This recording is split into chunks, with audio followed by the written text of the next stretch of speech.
Hello friends, welcome to Telugu law students. AP and TS last డేట్కి సంబంధించిన counselling dates గురించి మీరు అందరూ వెయిట్ చేస్తున్నారు. అయితే నిన్న ఈనాడు పేపర్లో తెలంగాణకు సంబంధించి ఆగస్టులో ఉండే అవకాశం ఉందని అయితే వాళ్ళు చెప్పడం జరిగింది. అయితే ఇక్కడ మెయిన్ రీజన్ ఏంటంటే ఆయా కళాశాలలకు ఇంకా బార్ కౌన్సిల్ ఆఫ్ ఇండియా నుంచి ఆమోదం రాలేదు. ఈ నెలాఖరులోపు బీసీఏ అనుమతులు వచ్చే అవకాశం ఉందని భావిస్తున్నారు. అదే జరిగితే ఆగస్టు 5 నుంచి కౌన్సిలింగ్ ప్రక్రియ ప్రారంభం అవుతుంది అని అయితే వీళ్ళు ఇవ్వడం అయితే జరిగింది. అయితే ఇది ఆగస్టులో వస్తే మంచిదే, కాకపోతే ప్రతి సంవత్సరం కూడా ఇలాంటి అప్డేట్స్ వస్తూ ఉంటాయి. సో ఫైనల్ గా అయితే మనకు నవంబర్లోనే కౌన్సిలింగ్ అయితే జరుగుతుంటది లాస్ట్ 2 years ని బట్టి.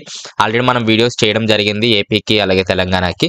తెలంగాణ చూసినట్లయితే 2022లో నవంబర్లోనే జరిగింది, 2023లో నవంబర్లోనే జరిగింది, 2024లో కూడా నవంబర్లోనే జరిగే అవకాశాలు అయితే ఉన్నాయి. ఎందుకంటే అలాంటి అప్డేట్స్ చాలా వస్తూ ఉంటాయి. అయితే ముందు జరిగితే మంచిదే. అప్డేట్స్ ఏమైనా ఉంటే నేను ఇలా వీడియోస్ చేయడం అయితే జరుగుతుంది. అలాగే ఆంధ్రప్రదేశ్ కూడా మనం చూసినట్లయితే అనాలిసిస్ వీడియో ఆల్రెడీ చేయడం జరిగింది. సో 5 months పట్టింది. జూన్లో రిజల్ట్స్ వస్తే లాస్ట్ ఇయర్ నవంబర్లో మనకు కౌన్సిలింగ్ ప్రాసెస్ అనేది స్టార్ట్ అయింది. కౌన్సిలింగ్ ప్రాసెస్ అంటే రిజిస్ట్రేషన్ ప్రాసెస్. అంటే చాలా మంది రిజిస్ట్రేషన్ వేరు కౌన్సిలింగ్ వేరు అనుకుంటున్నారు. రిజిస్ట్రేషన్ ప్రాసెస్ ఏదైతే ఉందో అదే కౌన్సిలింగ్.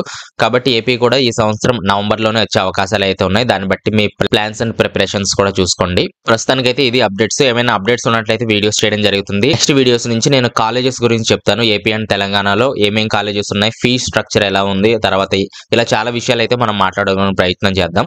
సో ఒక 15 days నుంచి అనుకుంటే నేను చేయలేదు. ఫీవర్ వచ్చింది, తర్వాత నేను బిజీ ఉన్నాను. ఇప్పటికీ నా థ్రోట్ సరిగ్గా పనిచేయట్లేదు. అయినప్పటికీ వీడియోస్ స్టార్ట్ చేశాను. సో మళ్ళీ నేను కాలేజెస్ వీడియోస్ గురించి అయితే చేస్తాను. ఏమైనా డౌట్స్ ఉన్నట్టయితే కింద కామెంట్స్ లో తెలియజేయండి. రిప్లై ఇవ్వడానికి ట్రై చేస్తాను. నెక్స్ట్ వీడియోలో మళ్ళీ కలుస్తాను. Thanks for watching.